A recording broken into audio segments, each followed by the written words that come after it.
YouTube family, I'm back. I know it feels like forever. At least it does to me. I don't know about you, but it feels like it's been forever for me. And I'm finally back. This has been a hectic last 2 months, but when I tell you it really feels good to be talking to you all again and posting again, I truly mean it. So with that being said, hope everybody's doing well, taking care of yourselves, taking care of one another, blah, blah, blah, blah, blah. Let's get to the video. Now, a few weeks ago, I had the amazing opportunity to attend the best professional event of my career. And what I want to do is I want to share my experience with you all. So let's get straight to it. Let's take a trip back to late April real quick, because I had a great opportunity, an amazing opportunity to attend the very first, yes, the very first Black School Psych Summit in Atlanta, Georgia. And I promise you, I was being 100% truthful in my introduction. So I meant every word when I said it was hands down the very best professional event I have ever attended in my 16 years in the field. No exaggeration. Now let's rewind a bit further. And a few months ago, if you remember, and if you subscribe to the channel, you know that I released a video titled, "What is a School Psychologist?" where I talk about the role and function of, you guessed it, school psychologists. Now you can find a link to that video here and also in the description down below. Check it out. Now at the end of that video, I had a disclaimer, mostly directed at and for parents and or legal guardians watching the video, but also for future school psychologists. Now in this disclaimer, I was very transparent about the very harsh reality that the overwhelming majority of school psychologists simply don't look like me. Now, it was estimated that Black men represent only about 1%, yes, 1% of the field. Now, I want you to stick with me, stay with me, because I'm going somewhere with this, all right? When I was in grad school, I was fortunate to have an amazing cohort at one of the very best school psychology programs in the country. I was also fortunate to have another brother in my cohort who not only became a colleague, but also a very good friend who taught me a lot about education. The bottom line is this: I realized, and it still holds true to this day, that Black men weren't the norm in school psychology programs. I remember attending school psych conferences held by local, state, and national organizations and being the only Black man in the conference, or one of the few Black people in attendance overall. And I remember feeling some kind of way about that, not only in grad school, but also for the first portion of my career. Now, early in my career, I experienced certain things as a young Black man in the field that I didn't think my white counterparts and others could quite understand or relate to. You see, I started my career in the district and in schools where the overwhelming majority of my colleagues, so we're talking about school psychologists, we're talking about teachers, related service providers, administrators, etc., not only were white, but some of them had no problem voicing their concerns about working with a young Black male school psychologist. Now, did some of the microaggressions and macroaggressions catch me off guard? Oh yeah, no question. Some of them did.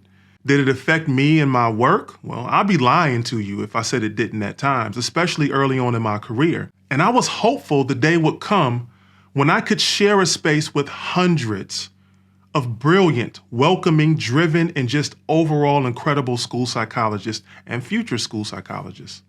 And I'm glad to say that the Black School Psychologist Summit provided all of that and more. You know, one thing I often say when I'm doing presentations or trainings, or even when I'm talking to parents, is you can usually get a feel for the climate of a school building within the first few minutes after walking through the doors, but especially after walking into the main office. In this instance, the moment I stepped off the elevator and got in line to register on the first day of the summit, it felt warm, it felt welcoming. And this was further amplified when I arrived in the main hall and saw so many Black school psychologists and school psychologists in training. And this feeling persisted and it grew throughout the conference, because not only did we dive deep into the professional development and the science aspects of our field and how we can best deliver psychological services with some incredible presentations, discussions, and breakout rooms, but we were able to connect with colleagues, ask questions, answer questions, explore mentorship opportunities, and share our experiences. Experiences that were very similar to the ones I shared about my career early on as a Black male school psychologist. And we were allowed to do this in a space that felt safe. I had the chance to finally meet some super cool and amazing colleagues in person who, prior to the summit, I only knew from social media and communicated with on social media. Now, I've said this in a previous video, but I'll mention it again here. I lean a bit more towards the introvert end of the personality spectrum. A lot of people can't tell at first, but that's me and that's who I am. I'm social and I welcome conversation. I love conversation, especially deep conversation. In fact, we could talk all day about things as long as whatever we're talking about is somewhat interesting. Just don't expect me to go out of my way to make small talk with complete strangers most of the time. That's usually not my thing. Basically, after long periods of being social, especially when I'm around large groups, a brother needs to recharge, man. Now, some people don't understand that because I can come across, once again, as pretty social and outgoing, but this is true. This is who I am. Now, why am I telling you this? Why is this important? It's important because we had one breakout session that I feel like I was waiting for my entire career. We had a breakout session titled Thriving as a Black Man in School Psychology. And to see so many brothers using our voices to share our experiences and our knowledge and our advice, to experience so many of us talking about the importance of us reaching out and staying in touch with one another and providing support on a professional and personal level was huge, right? We were able to create a network so we can all stay in touch. Now, even though we're significantly underrepresented in the field, we're doing our best to stay connected and supportive of one another. This was something I wish was available back when I was in grad school and early on in my career. And I felt so motivated after this breakout room that I made a solid effort to meet every other brother at the summit. I kid you not. Now, did I meet everyone? Nah, I didn't. But I met most of us. So I can go on and on about how valuable this summit was to me, right? And to the overwhelming majority of us in attendance. I walked away with new skills, knowledge, opportunities, and new friends. I walked away with a reinvigorated sense of purpose in this very tough yet rewarding profession.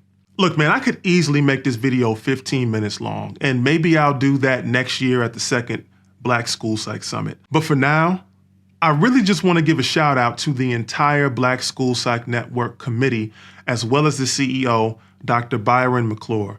You all put in major work to make this summit a reality, and I'm positive that next year's summit will be even better. It was extremely successful and extremely needed. Listen, if you're a school psychologist and you're a friend of mine or colleague of mine, I better see you there next year. I better see you there next year. Now, in the meantime, you already know what to do. Make sure you hit that like button, make sure you comment, share, and subscribe to the channel. The next video drops next week, and it's a continuation video on how I took control of my health after a very rude awakening during a very, and I mean very tough, first 2 years in the field. Now, the first video about my health scare can be found here. And I also did a video on the importance of men making sure we go to the doctor for regular checkups and prioritize our health. So till later, make sure you're taking care of yourselves and one another. Peace.